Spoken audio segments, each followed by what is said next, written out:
বিশ্বনবী সাল্লাল্লাহু আলাইহি ওয়াসাল্লাম সাহাবায়ে কেরামদেরকে বলল, ও আমার সাহাবীরা, সকালবেলায় উঠে তুমি যদি কোনো ব্যক্তির জীবনে যদি তিনটি আলামত দেখো, কয়টি আলামত দেখাও?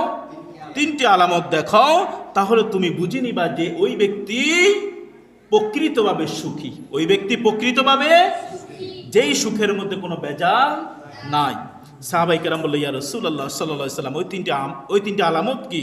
তখন বিশ্বনবী বলল যে প্রথম আলামত সেটি, যেটা হলো সকালবেলা উঠে দেখবা যে ওই ব্যক্তি এবং তার পরিবারের প্রত্যেকটি সদস্য নিরাপদ। কি?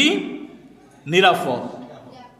এটা হলো প্রথম নম্বর। দ্বিতীয় নম্বর, যে ওই ব্যক্তি এবং তার পরিবারের প্রত্যেকটি সদস্য সুস্থ। কয় নম্বর গেছে? 2 নম্বর।